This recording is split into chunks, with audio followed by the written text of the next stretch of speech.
Hello everybody, how y'all doing today? Today is November 21st, right before noon Central Time where I live. And the story I have for y'all is something that we've touched on before with Diddy.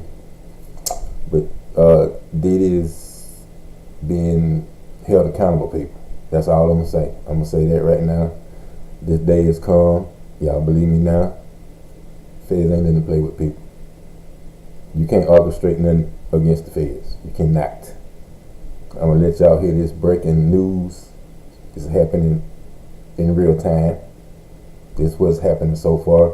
Y'all please pay attention to this. I'll be stopping it periodically, giving my opinion as only I can. Giving my opinion on the situation.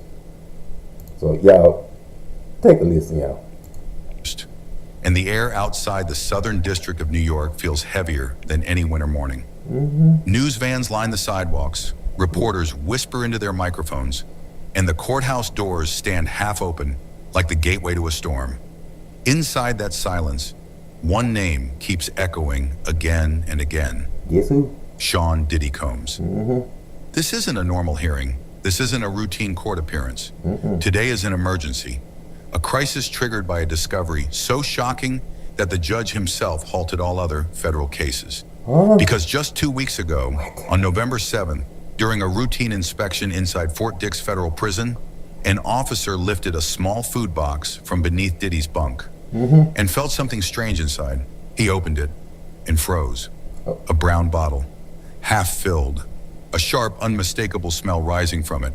Not juice, not soda, not anything allowed inside a federal cell. It was alcohol, a homemade fermented concoction, the exact kind inmates secretly brew behind steel bars. Corruption and... Y'all, now as we know, Diddy had got in trouble even after that, about the phone call. We already know that. So, it ain't no shock, people.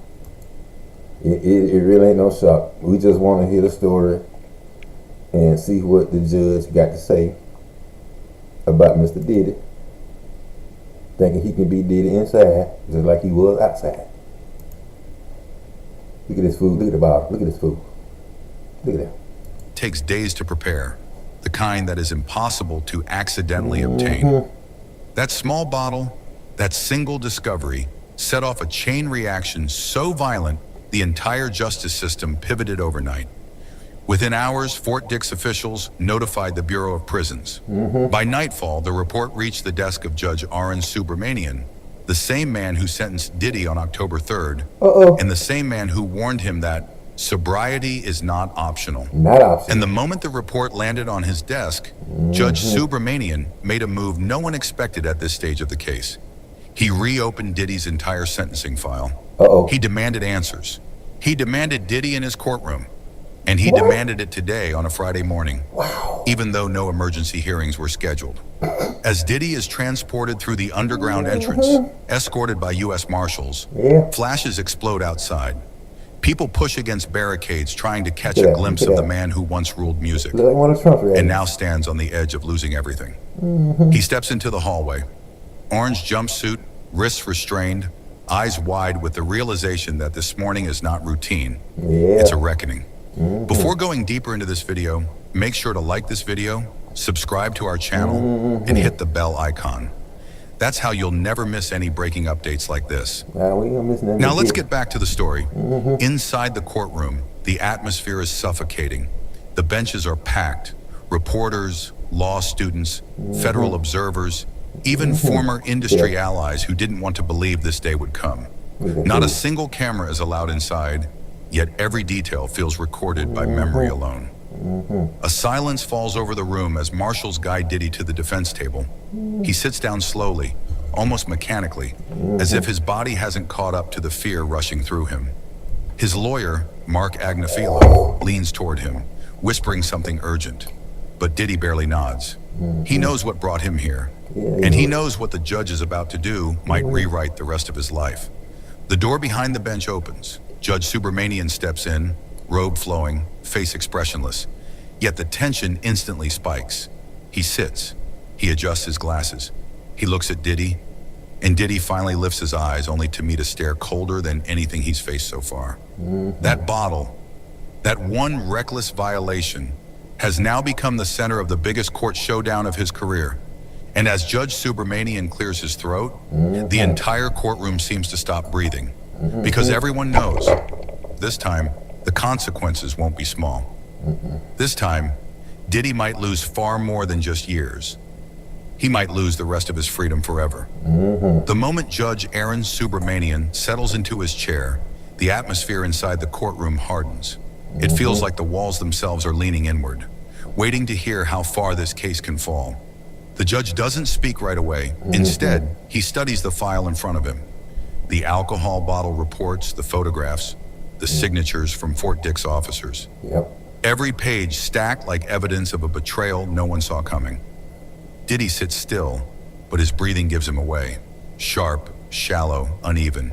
He's used to microphones, spotlights, entire stadiums roaring his name. But this silence, this courtroom silence, is louder than anything he's ever faced.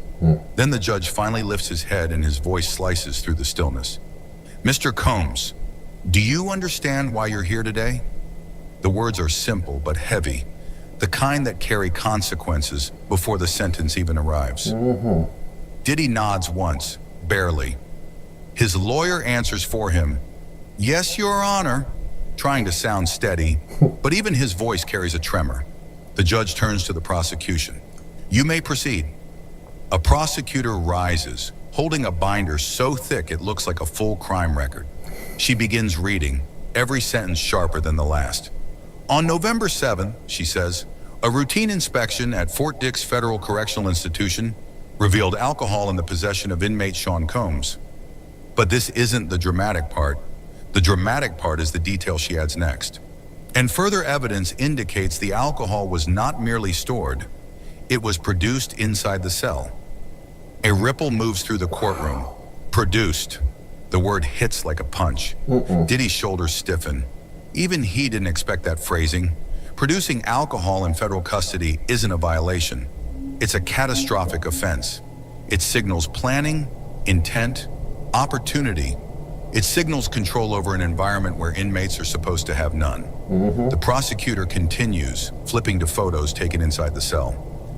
A small fruit container, a torn packet of sugar, the half-filled bottle, and residue that tested positive for fermentation. Each detail pushes Diddy deeper into the corner he once thought he could escape. Mark Agnifilo stands, objecting sharply. I just wanted to make Thanksgiving. People, Mark Agnifilo need to sit down and shut up. Because ain't no use him objecting. What are you objecting to? You caught red-handed. What objection? You say anything for that little chick you getting temporarily. Cause that's getting ready to be done. The children fighting over all that now. So you saying this to get a chick. We know that acting video. But people see through it. That's the problem. Just like the other heathen Donald Trump. People see through that stuff. So what you finna say ain't gonna make no difference. But just listen to these fools.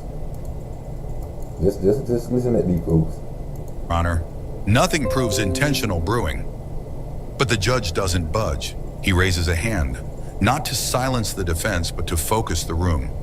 What matters, he says, is not whether the alcohol was brewed or stored, but that it existed under the supervision of a man already granted exceptional leniency by this court. A tense stillness falls over the gallery. Everyone knows what he means. On October 3rd, the judge gave Diddy a chance, a cautious, fragile chance to rehabilitate. But today, the betrayal of that chance feels unforgivable. Outside, phones buzz with live updates. Headlines explode across social media. The courthouse is surrounded by crowds, some shouting support, some shouting hate, all waiting to hear the ruling that could redefine Diddy's future.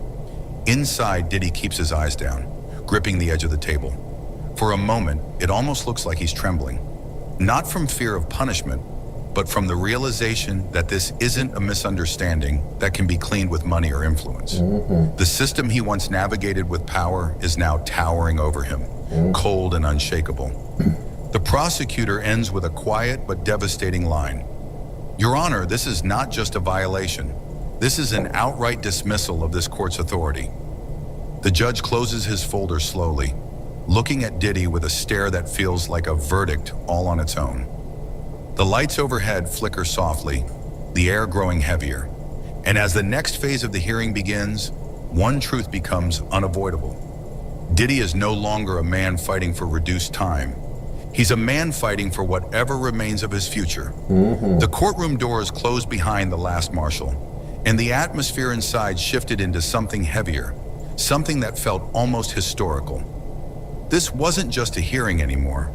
It was a reckoning unfolding in real time. Every person seated in the room understood the gravity of what they were witnessing. You could feel it in the stillness, the tension, the way people leaned forward without realizing it. The prosecution stepped forward again, but this time their tone changed. Colder, sharper, and far more prepared to dismantle whatever remained of Diddy's defense. They held up a sealed evidence bag. Inside it, the small glass bottle seemed almost harmless, almost insignificant, yet it glowed under the courtroom lights like a piece of radioactive truth. Your Honor, the prosecutor began, this is not speculation. This is the physical item recovered directly from the defendant's cell, verified, documented, sealed, and tested. The sound of those words echoed across the room. No one moved, not even Diddy. The judge leaned closer, his gaze pinned to the evidence bag, as if it were a confession carved in glass. He didn't look at Diddy, not yet. Instead, he looked at the file that detailed the chain of custody, the timestamp of the search, the officers present, the chemical analysis confirming alcohol content. Every detail added weight, every detail added pressure, and each one made the walls close in just a little tighter. Then the prosecution delivered the statement that shifted the whole energy in the room. Mr. Combs was found in possession of a substance with a verified alcohol percentage. This is a level 100 violation, the highest disciplinary category under federal prison regulations. Level 100. Level 100, a category usually reserved for violence, major contraband, or organized misconduct. The air changed. People in the gallery exchanged looks, some stunned, some whispering, all realizing how serious this had become. The judge finally lifted his eyes and looked directly at Diddy. The silence between them was almost physical. Diddy swallowed hard, the first visible sign of panic breaking through the mask he had been wearing since entering the courtroom. Mark Agnifilo stepped forward again, his voice low, gentler than before, almost pleading. Your Honor, we acknowledge the seriousness, but we ask the court to consider context, emotional strain, adjustment to incarceration, mental stress. These factors matter. This was not an act of rebellion. It was a mistake. The judge didn't blink. He didn't lean back. He didn't even shift in his seat. He simply stared. The kind of stare that sees through excuses, through defenses, through any attempt to soften reality. And for the first time since the hearing began, Diddy seemed to fully understand the danger he was in. The prosecution opened the binder again, revealing statements from correctional officers. Calm, factual, brutally clear. One officer described smelling alcohol during inspection. Another confirmed seeing a fruit container that appeared to have been used for fermentation. A third mentioned hearing laughter from Diddy's bunk area on the night before the discovery. Diddy's jaw tightened. You could almost see the guilt, the anxiety, the disbelief twisting inside him. Still, he remained silent. Not out of strategy, but because there was nothing he could say that wouldn't make things worse. The judge turned pages slowly, methodically, ensuring every word was read into the atmosphere of that courtroom. And then he spoke, his voice low but unmistakably disappointed. Why you should never cover your people. And see, that's one thing that I don't agree with fully. White people are really in shock. I'm not in shock, but I told y'all, a heathen will be a heathen. No matter. He gonna try to bend the rules no matter. That's in him. Now, like I said earlier, I was shocked that he couldn't wait till he got out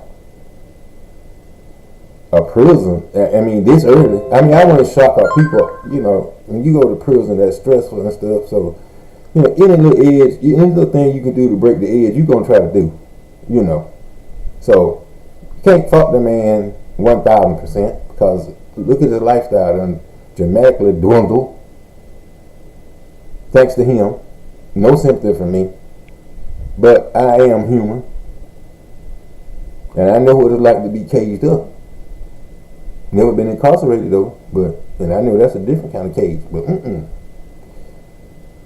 not being able to leave the area when you want to, that's caged up to me. So I knew it'd be worse for me to be caged up in a little box in a little cell. Good. No, thank you. But yeah, this right here, very serious, people. Very, very serious. And that's why I wanted to bring it to you, because it's happening in real time. I told you, Funny Bone, one of the first to bring it to you. I told you. Remember your words on October 3rd, Mr. Combs. You stood right here and told this court you were committed to sobriety, discipline, and reform. Yeah. Less than 5 weeks later, we are here again.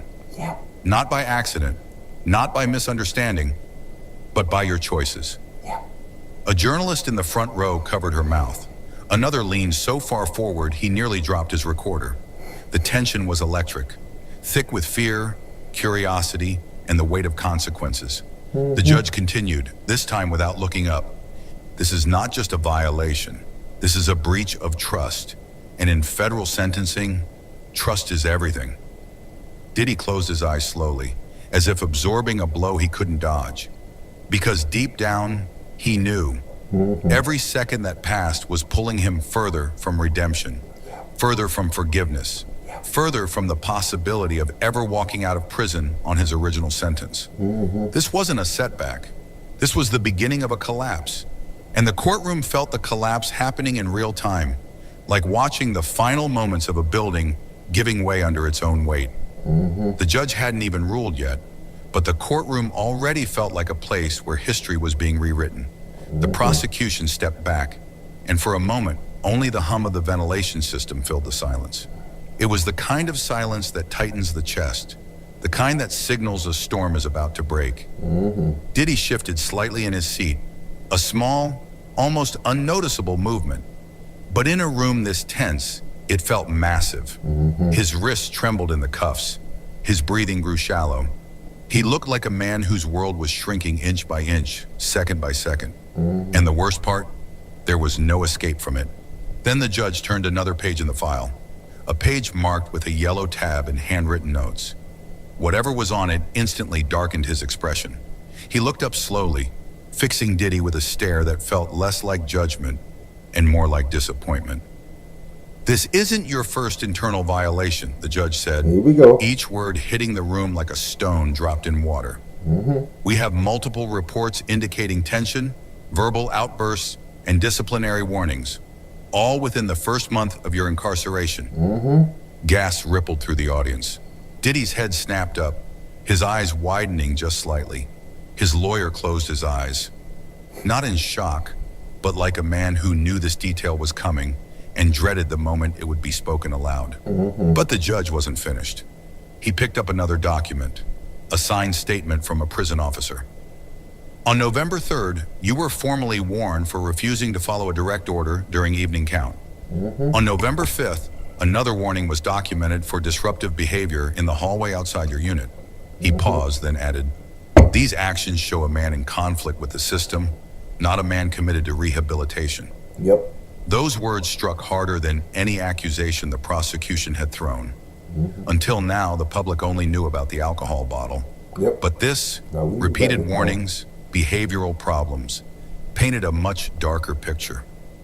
Diddy closed his eyes, exhaling through his nose. It was the expression of a man crushed by the weight of decisions he never believed would snowball into something this devastating. Feeling lonely? Age is just... People, like I told y'all before, and I say it again, heathens are going to be heathens. That point blank period, people. Heathens going to be heathens. I'm not 100% shocked at this, but I just want to get to the sentencing part and what the judge gonna do to this fool. That's what I want to hear. We know what kind of deviant Diddy is. I want to hear what the judge gonna do to him. That's what I want. If y'all feeling the same way, put a one down and say, we want to know what's going on. You know, go ahead. You know, let us know what's up. We know what y'all dealing. We know what y'all dealing with. We know that. We already know. Front row, journalists scrambled to write every word. A few exchanged looks that said, "This is bigger than we thought." The courtroom sketch artist's pencil flew across the page, trying to capture the tension, the downfall, the unraveling of a man who once owned billboards, not legal briefs. The prosecutor stepped forward again. "Your Honor, this pattern shows that Mr. Combs is not adjusting to federal custody. He has resisted correction, ignored rules, and now escalated into possessing and consuming contraband alcohol." The judge nodded slowly, not in agreement, but in acknowledgement. He turned pages again, scanning written descriptions of Diddy's behavior, notes from officers, and even a psychological evaluation conducted right after sentencing. Every detail drained the room of hope. Diddy leaned forward, locking his fingers together, resting his forehead against his hands. It wasn't a dramatic gesture. It was defeat. Pure, heavy, undeniable defeat. The cameras weren't even allowed in the room. Yet the moment felt cinematic, like something the world would see replayed 1,000 times in news coverage and documentaries. Look at that fool. His lawyer finally stood. His voice cracked slightly. Exhaustion, stress, maybe even fear. "Your Honor, the adjustment period has been extraordinarily difficult for Mr. Combs. His entire life changed overnight. These incidents should not define him. They're reactions, not intentions." But the judge didn't interrupt. He simply watched, listened, measured. Then he asked a single question that felt like a hammer hitting steel. "Mr. Agnifilo, how does a man who has been incarcerated for barely 5 weeks, 5 weeks, already accumulate this many violations?" The defense had no answer. Not a real one. Not a good one. Just silence. In the gallery, the atmosphere shifted from tense to grim. People exchanged glances filled with a new realization. Diddy wasn't just dealing with one mistake. He was dealing with an avalanche of them. And that avalanche was bearing any chance of a lenient outcome. Diddy finally lifted his head. His eyes were glassy, his expression hollow. He wasn't angry or defensive anymore. He was afraid, terrified of what was coming next, terrified of losing what little of his future he had left. Because now, it wasn't just about the alcohol. It was about everything. The past, the patterns, the warnings, the promises he broke, and the trust he shattered. They ended with the entire courtroom realizing one truth. This wasn't the fall of a celebrity. This was the collapse of a man whose second chance had already slipped through his fingers. The room felt colder now, like the temperature had dropped a few degrees with every piece of evidence revealed. Even the attorneys sitting behind the prosecution team exchanged glances. Not of victory, but of stunned disbelief at how fast the case had escalated. Then the judge turned to something no one in the courtroom expected. A sealed folder marked "Confidential Officer Interviews." He tapped it lightly, letting the weight of it sink into the silence. "In the last 7 days," he said, scanning the pages, "multiple correctional officers were interviewed about Mr. Combs' behavior. Their statements paint a troubling picture." Diddy stiffened. His lawyer swallowed hard. The gallery leaned forward as if pulled by gravity. The judge continued, reading directly from the officer reports. Mr. Combs appeared agitated and withdrawn. He avoided group routines. He was seen pacing during nighttime hours. He expressed frustration with confinement and repeatedly questioned whether the system was trying to break him. Each line hit Diddy like another blow. His jaw tightened. His shoulders drew inward. It wasn't just evidence anymore. It was his state of mind being laid bare in front of the world. But then came the part that shifted the entire energy of the room. One officer reported hearing Mr. Combs say that he couldn't survive 4 years like this. Another report describes him mentioning he was losing control and needed something to calm down. Wow. That landed like an explosion. Wow. Not just in the courtroom, but in the judge's eyes. Wow. Because now the alcohol wasn't just a violation, it was seen as desperation, as instability, as proof of someone losing grip under pressure. Yep. The prosecution took a slow step forward. Your Honor, these remarks show a clear deterioration in Mr. Combs's discipline and stability. This contradicts the claims made during his October sentencing that he was prepared to serve time responsibly. Diddy looked down again, pressing his lips together until they almost disappeared. He knew what this meant. He knew how judges interpret inmates who spiral early into their sentence. It's a sign of future problems, future risks, future violations, things judges never ignore. But Mark Adenifilo refused to let the prosecution control the narrative. He stood abruptly, taking a deep breath before speaking. Okay, I have a confession. Now y'all hear what I'm saying. Mark Adenifilo need to just shut up. Ain't nothing gonna help Diddy. Nothing. Diddy's behavior has caught up with him. Point blank period, people. His behavior caught up with him. I was thinking that he would be able to get to probation, but I don't think he's gonna even make it to that.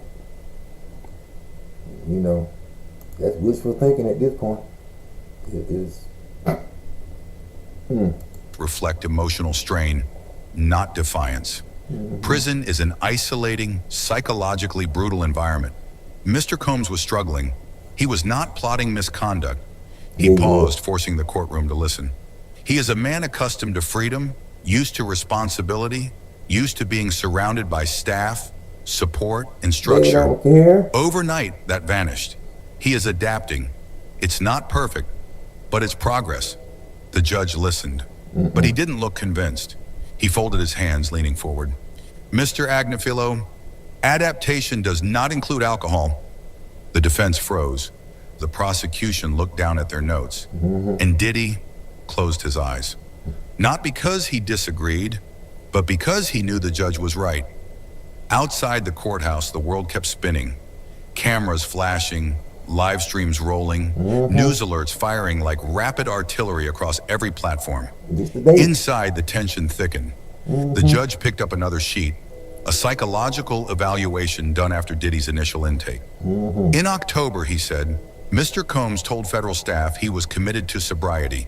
He called it the foundation of his healing. He claimed he wanted to emerge from prison reborn. Yep. He lowered the page slowly. And now, we are here. A long pause, a pause that felt like a cliffhanger. A pause that felt like judgment arriving inch by inch. Diddy raised his head, meeting the judge's eyes for the first time in what felt like hours. His face was different now. Not defensive, not proud, not even angry. Just broken, like a man staring down the consequences he created with his own hands. The judge let the silence linger before speaking again. This court must decide whether this defendant is capable of rehabilitation or whether he is a continued risk to the integrity of the prison system. Yep, he is. The words sliced through the room. A risk to the system, a label no inmate ever recovers from. Yep. Diddy's lawyer looked at him, the kind of look that says prepare yourself, because the path ahead now had only two directions. Leniency, unlikely, or devastation, almost certain. The ends with a chilling truth settling over the courtroom. This wasn't just about alcohol anymore. It was about whether Diddy would ever be trusted again. Nope. By the law, by the system, by the judge who once gave him mercy. And the answer was slipping further away with every minute. The longer the hearing went on, the more it felt like time itself was slowing down inside that courtroom. Every second stretched, every sentence sounded heavier than the last, and every glance toward Diddy told the same story. A story of a man who used to own every room he walked into, now reduced to hoping this one doesn't destroy him completely. Outside, the world was already reacting in real time. News banners flashed across live broadcasts. Diddy in emergency sentencing crisis. Yep. Alcohol violation could end all appeals. Judge calls out, breach of trust. Social media fed on every leaked quote, every rumor from inside the courtroom. Hashtags climbed to the top of global trends. People who had once danced to his music were now debating his fate like commentators in a trial they never thought they'd see. But none of that noise could be heard inside. Inside, there was only the slow, relentless build of pressure. The prosecution returned to the center of the room, now with a different tone. Less about proving the violation, more about defining what it meant for the future. Your Honor, the lead prosecutor said, her voice calm but uncompromising. We are not just dealing with a man who made a mistake. We are dealing with an inmate who has shown in multiple ways that he does not respect this court, these rules, or this sentence. She turned slightly, gesturing toward Diddy without even looking at him. On October 3rd, Mr. Combs stood in this very room and called his sentence an opportunity, his chance to reflect, to grow, to transform. He promised to respect every boundary placed upon him. Yet in a matter of weeks, he has demonstrated the opposite. Her words echoed through the room, making even those who sympathized with Diddy feel the weight of what he'd done. The judge nodded slightly, acknowledging the statement. But then she said something that shifted the energy completely. We are requesting not just an extension of his sentence, Your Honor. We are asking the court to consider whether this life sentence can and should become permanent in practice. No more reductions. No parole relief. No more second chances waiting in the background. The words didn't just land, they detonated. Permanent. No appeal. No parole hope. The gallery reacted instantly. Sharp intakes of breath, whispers racing along the benches like sparks along a fuse. A journalist accidentally dropped a pen. Another stopped typing mid-sentence, staring at the prosecutor as if she hadn't heard correctly. Even Diddy's body reacted. His shoulders jerked. His head lifted. His eyes locked on the prosecution with something between shock and raw fear. Because up until that moment, this hearing had been terrifying. But still in his mind, part of a system he could eventually work his way through. Time added, opportunities lost, but a future still barely visible on the horizon. Now that horizon was being erased. Mark Agnifilo rose so quickly his chair shifted backward. His voice came fast, tight with urgency. Your Honor, that is an extreme, unprecedented request. We are talking about effectively removing every avenue of hope from a man who has already received a lengthy sentence. He glanced at Diddy, then back at the judge. These smart zooming blue light... People, do y'all agree with me? 50 months? You ought to be able to do 50 months. Still, you know, in light of the fact that you should have had 50,000 years, you should be able to do 50 months without being the heathen that you are. But when you're the heathen that you are, stuff like this gonna happen because you don't want nobody to control you. You still think you're in control. So we'll see what the judge got to say about this. Ooh. A serial killer. This is not a terrorist. This is a non-violent offender who made a terrible mistake while under immense psychological pressure. To strip him of any future opportunity to appeal is not justice. It's annihilation. The word hung in the air. Annihilation. The judge didn't respond right away. Instead, he watched both sides. The prosecution, firm and unshaken, and the defense, rattled but still fighting. He looked back down at the file, at the original sentencing transcript, at his own words from October. This sentence is intended to be both punishment and an opportunity. Now he had to decide whether that opportunity still existed, or whether Diddy himself had set it on fire. The defense tried to regain footing. Your Honor, if you look at his entire record, his philanthropic work, his cultural impact, the countless lives he's lifted through opportunities, college programs, neighborhoods he's invested in, that man is not beyond redemption. For the first time in a long while, Diddy lifted his eyes and tried to hold the judge's gaze. He didn't speak, he didn't cry, but everything about his expression said what his words couldn't. Don't close the door. Not all the way. The judge studied him, searching for sincerity, for remorse, for something real that went deeper than public statements and polished interviews. Meanwhile, outside, commentators spun their own version of the scene. Some said he deserved exactly what was coming. Others said the system was trying to make an example out of him. Conspiracy threads, emotional breakdown videos, live reaction streams. The digital world turned his downfall into content. But none of that would change the one face that mattered, the one sitting on the bench. Inside the courtroom, Judge Aaron Subramanian finally spoke again, and the room fell instantly quiet. "Mr. Combs," he said, voice low but charged with meaning, "the question before this court is no longer simply how long you should remain in custody, but whether this court can ever trust you again with the possibility of release." The words hit harder than any number. Diddy's eyes closed for a second, and when they opened again, they were glossy, but he held back tears. Tears wouldn't fix this. Tears wouldn't roll back the clock on November 7th. On that date, one decision created a chain reaction that now had the power to lock the rest of his life inside concrete and steel. And as the draws to a close, everyone in that courtroom, from the judge to the last spectator in the back row, knows one thing. The question is no longer whether Diddy will serve time. The question is whether the concept of getting out will be erased from his story forever.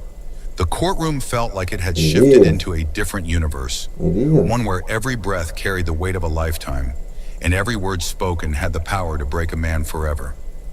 The moment Judge Subramanian questioned whether Diddy could ever be trusted again, the room froze. It wasn't just a sentencing hearing anymore. It was a battle for the last scrap of Diddy's future. Mark Agnifilo sensed the danger immediately. His hand tightened on the edge of the defense table, knuckles white. He stood slowly, as if afraid a sudden movement might snap the fragile tension in half. His voice trembled at first, but steadied with conviction. "Your Honor, if the court is questioning trust, then allow me to remind you who Sean Combs has been outside this room. They don't care. Not the headlines, not the scandals. They don't care. The man, the father, He the ain't philanthropist, He ain't the follow builder, rules. the man who, despite his mistakes, has contributed to communities more than most defendants who stand in front of you." Diddy looked up slightly. This wasn't arrogance. This was the look of someone clinging to the last part of himself that felt human. The prosecutor immediately countered, stepping forward with a firm tone that sliced right through the defense's emotional plea. And that same man, Your Honor, used his influence, his privilege, and his reputation as a shield while breaking federal law again, even after being given leniency. Good deeds don't erase bad choices, not at this level, not when they jeopardize federal order. Her words hit like iron against stone. Diddy exhaled slowly, his chest rising and falling with visible effort.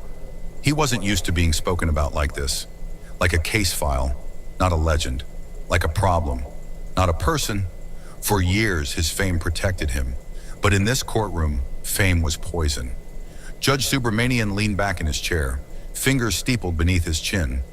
His silence felt like judgment in itself. Reporters leaned even closer. A marshal shifted uncomfortably. The prosecutor tapped her pen once, a subtle sign that even she felt the weight of what was happening. Finally, the judge said softly, "Mr. Agnifilo, enough of character history. What matters to this court is present behavior." Agnifilo blinked, stunned. "Your Honor, with all due respect..." "No," the judge cut in, raising a hand. "Let's address what truly matters." And then he turned his gaze directly to Diddy. "Mr. Combs, tell me why I should believe you." And I'm going to tell y'all what's going to happen in my estimation. He's going to go back to what he used to do before he got to prison, which got no bearing on what he's done since he's been in there. Absolutely none. He's going to have something dumb to say like that, which is going to make the judge kind of angry because you're trying to play with his intelligence. So Mr. Diddy stuck. I told y'all months ago he'd be stuck. And he's stuck. Room inhaled in unison. For the first time all day, the quiet broke. Not with noise, but with raw, unfiltered tension. This wasn't a lawyer's moment. This wasn't a scripted interview. This was Diddy being put on trial by his own voice. Diddy swallowed, his throat visibly tightening. When he finally spoke, his voice cracked. The voice of a man who had shouted on stages across the world, now barely holding itself together. "I messed up, Your Honor. I messed up bad. I was weak. I Fifth was grade. angry with myself. Fifth grade. I lost control. I didn't think. I didn't plan. It just happened. Oh, it just happened. His breath came quicker now. But it wasn't disrespect. It wasn't me trying to play the system. I'm losing everything. My family, my career, Yep. my mind. I made a mistake because I felt like I was losing myself. Even the prosecutor hesitated for a moment, as if the vulnerability caught her off guard. But the judge didn't soften. Mr. Combs, he said, voice steady like steel, you are not in this courtroom because you're famous. You're not here because of your past. You are here because of a choice. One bottle, one decision. That's what you are on trial for today. The words hung in the air like a sentence before the sentence. Agnifilo felt the moment slipping away and leaned in again. Your Honor, this is a human being under extreme psychological pressure. Prison is not rehabilitation for him yet. It is trauma. This mistake should not erase his ability to appeal. You cannot remove hope from a man's future over a bottle he didn't even finish. But the prosecutor didn't let that stand. Hope, Your Honor, is reserved for those who show respect for the system trying to correct them. That's right. Mr. Combs has not. Diddy closed his eyes. His jaw clenched. His breathing tightened again. Short, sharp, panicked. Because even he knew. They weren't arguing about alcohol anymore. They were arguing about whether he deserved a future. Any future at all. Judge Subramanian flipped through the file again, slowly, deliberately, each page turned sounding like a countdown. His expression didn't change, but the energy in the room did. It felt like the world had shrunk to this one decision.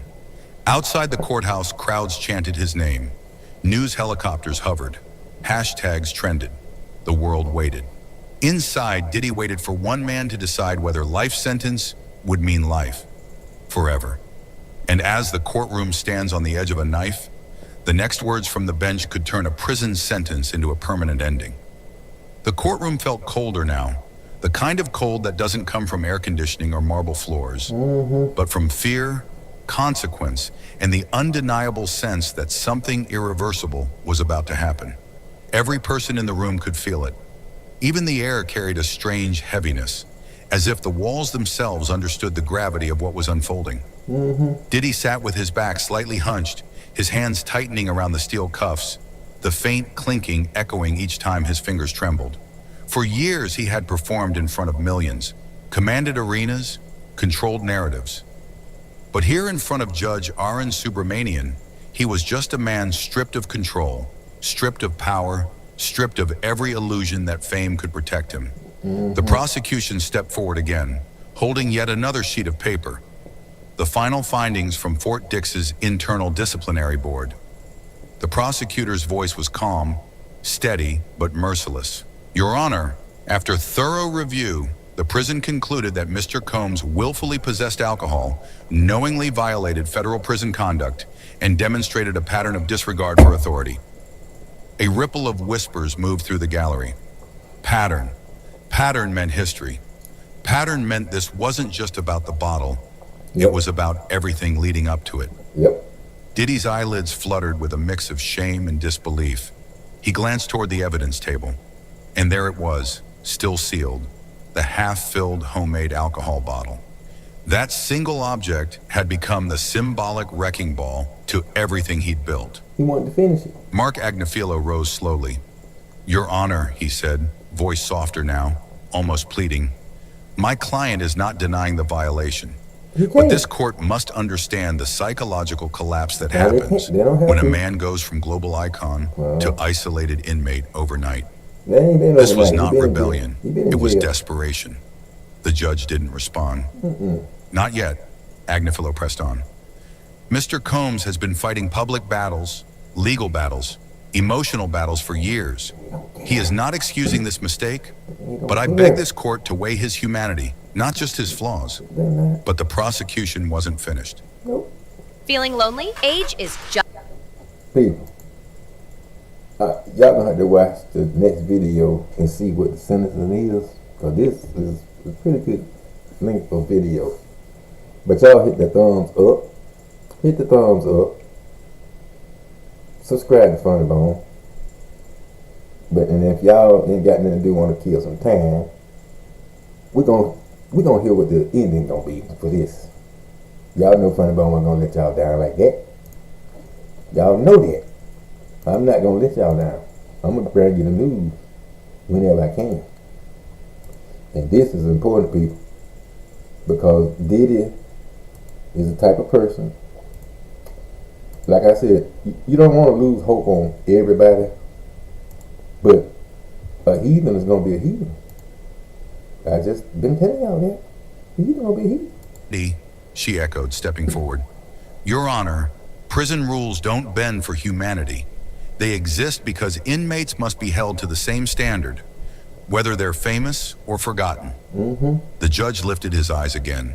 His gaze moved from the report to Diddy, to the bottle, then back to Diddy. The gallery leaned forward, hanging on every shift in expression. Diddy felt something tighten in his chest. Yep. He knew what that look meant. He knew the silence wasn't mercy, it was judgment, brewing.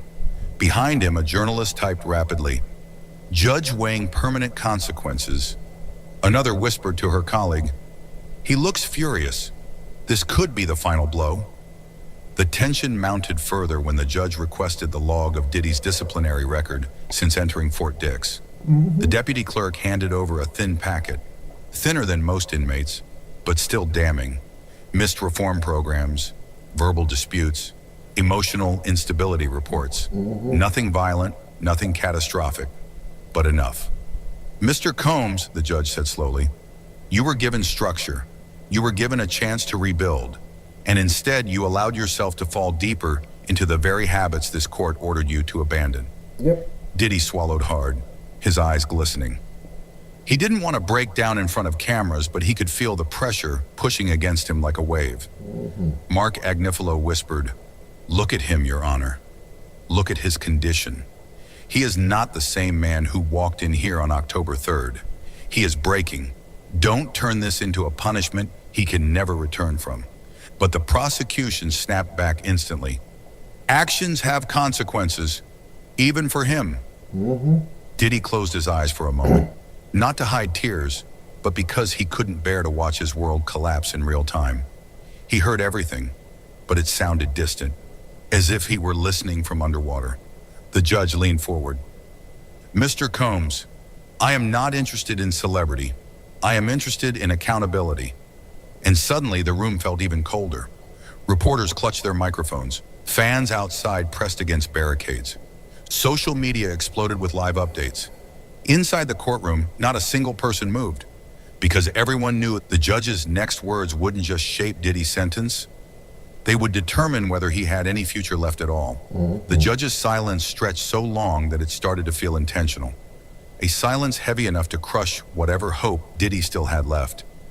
Every eye in the room stayed locked on Judge Aaron Subramanian as he placed the final evidence file down on the bench and folded his hands slowly, almost ceremonially.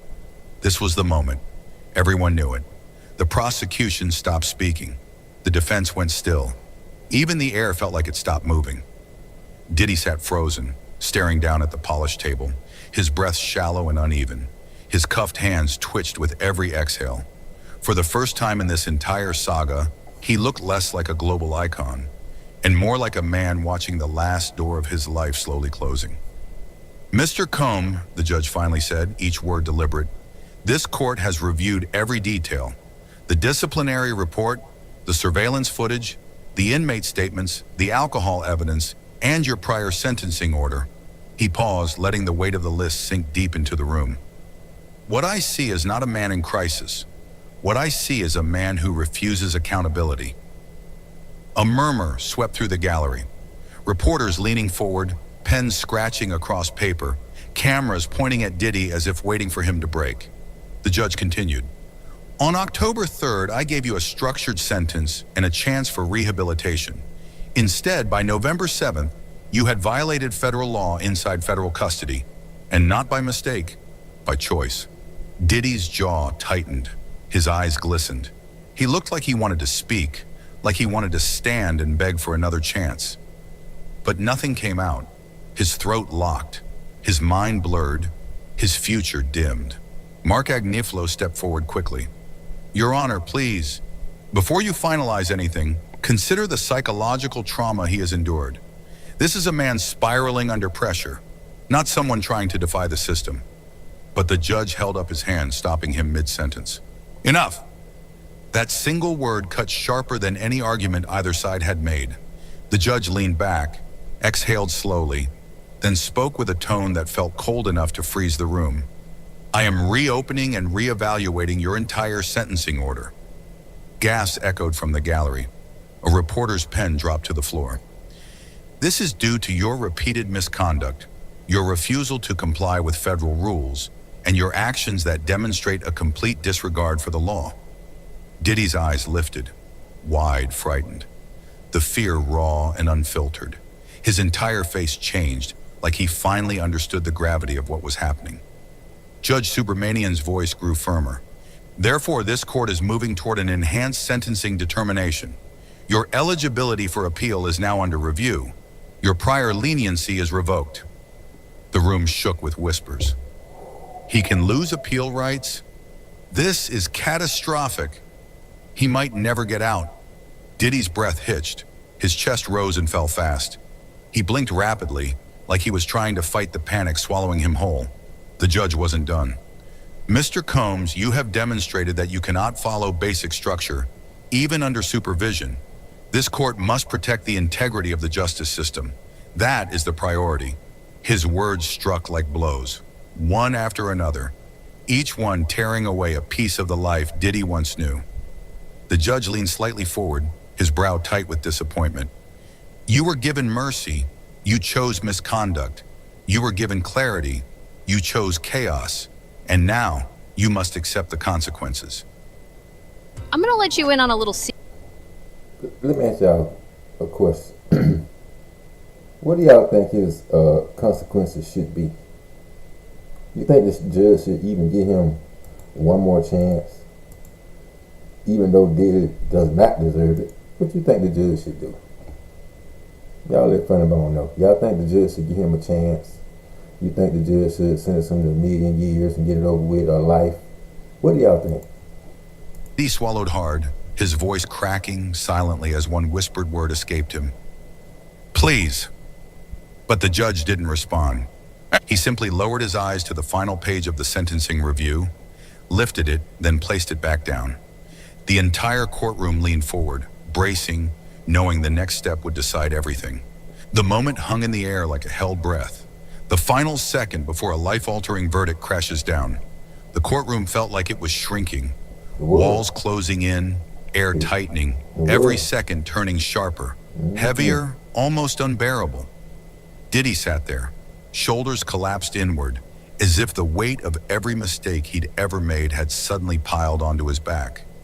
His breathing turned shallow, and the subtle tremble in his hands wasn't hidden anymore. For a man who once strutted across stages with the confidence of a king, this was the lowest point imaginable, and everyone was watching. Judge Arun Subramanian tightened his grip on the sentencing review file, the pages fluttering slightly as if reacting to the tension in the room. He didn't speak right away.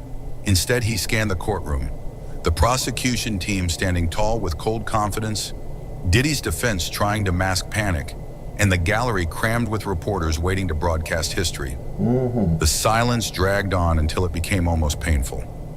Diddy's eyes lifted slowly, not with hope, but with a quiet desperation, like he already knew what was coming, but still prayed for a crack of mercy. The judge finally broke the silence. Mr. Combs, he said, his voice controlled, this court has spent hours reviewing your behavior, your misconduct reports, and the circumstances surrounding the contraband found in your possession. And after careful consideration, Diddy closed his eyes for a moment, bracing himself. It is clear that your actions inside Fort Dix were not impulsive. They were intentional. Gasps rippled across the room. The judge continued, each word hitting like a blow. You concealed alcohol, you stored it, you consumed it, and you lied about it. Diddy's eyes shot open, a flash of pain breaking across his face. Mark Agnifilo jumped up immediately. Your Honor, this is a man under extreme emotional pressure. He has endured isolation, public humiliation. The judge raised his hand sharply, silencing him without a single word. This is not about pressure, he said firmly. This is about choices. And Mr. Combs has demonstrated repeatedly that he cannot adhere to the rules placed upon him. Nope. The courtroom felt like it tilted. Someone in the gallery whispered, "Oh no." Another muttered, "He's done."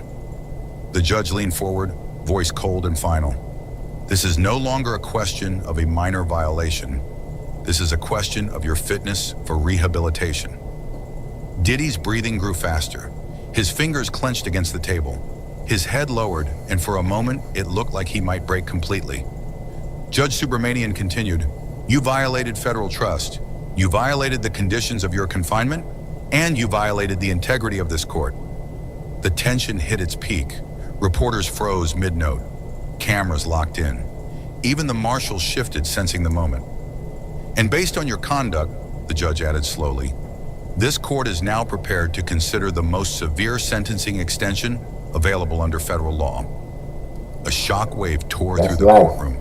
Diddy's head snapped up, his eyes wide with disbelief, his lips parting as if to speak, but no sound coming out. The judge wasn't done. "You were warned. You were given guidance. You were given a second chance. And now, Mr. Combs, you stand at the edge of consequences that cannot be undone." Diddy's chest heaved. His throat tightened. He looked over at his lawyer, who looked just as stunned, unable to find a single argument that could stop what was coming next. Judge Subramanian folded his hands again, his expression turning colder, more resolute. "In the next section of this ruling," he said, "this court will issue its final determination."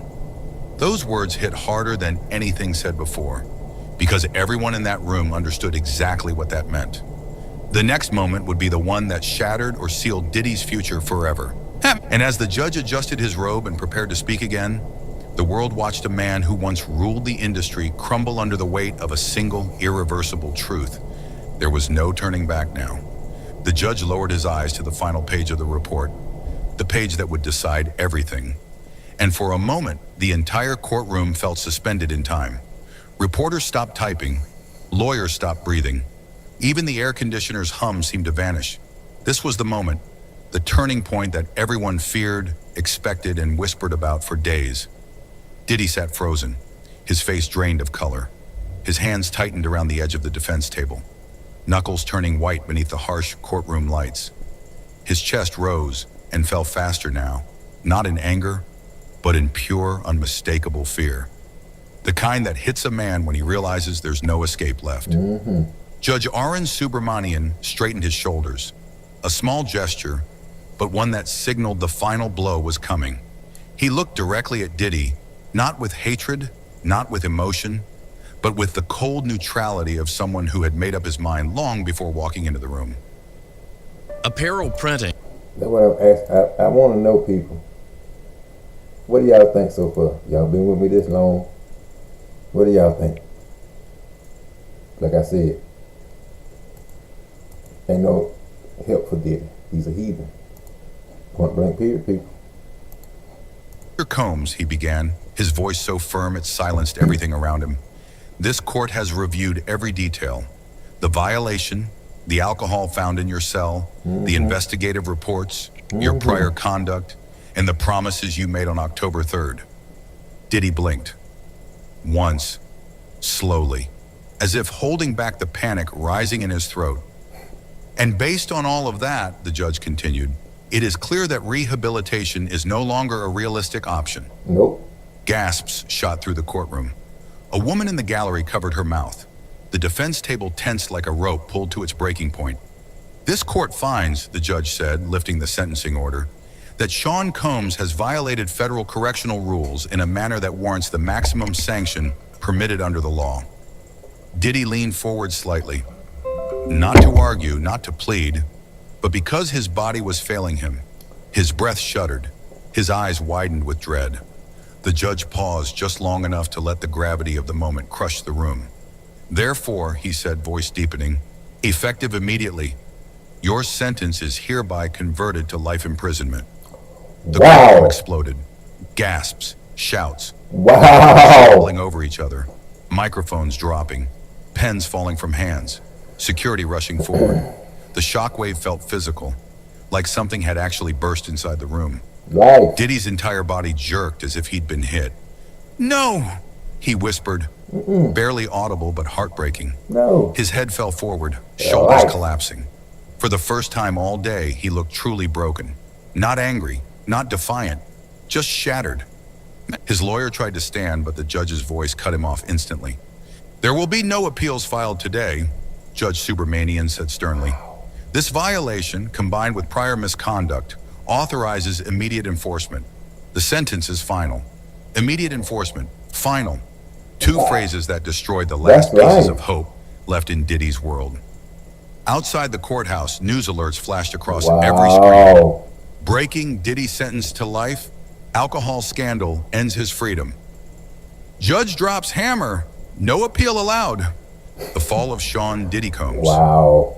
Inside, chaos erupted. Marshals moved toward Diddy, their hands firm but not rough. They knew he wasn't going to resist. The fight had left his body. He lifted his face just enough for the courtroom cameras to catch a single tear sliding down his cheek. The tear of a man who once believed he could outsmart the system, outlive scandals, overpower consequences, but now saw his empire turn to dust in front of him. As the marshals secured his cuffs, Diddy whispered something. A small, trembling sentence meant only for himself. How did it all end like this? The judge didn't respond. He simply closed the file, the same file that once held hope, and pushed it aside. People, I'm going to say this. I want y'all to go back to September when Diddy was locked up. When Diddy was locked up, Funny Bone said that Diddy would never get out. Funny Bone said that Diddy was going to do at least 15 years. A life sentence actually is 10 years. He'll come up for parole in 10 years. But Diddy already got 4 years on that. So, but the judge said life. Do y'all understand what that means? That happened today. Right now. That's why this video is long. I wanted y'all to hear this. My associate, didn't I tell you that Diddy was never going to get out? I told you, he was never going to get out. Because the kind of heathen he is, he's been caught up with people. Point blank period. No reforming the devil. No reforming the devil. Some things can't be rehabilitated, people. Diddy's one of them. And the judge just confirmed that with a life sentence. So people, thank y'all for rocking with the video. Y'all like, comment, and subscribe. Let Funny Bone know what y'all thought about the video. Thought about Diddy's emergency resentencing. What do y'all think about it? Did y'all see this coming? Or did the judge shock y'all today? Let Funny Bone know. Funny Bone be watching.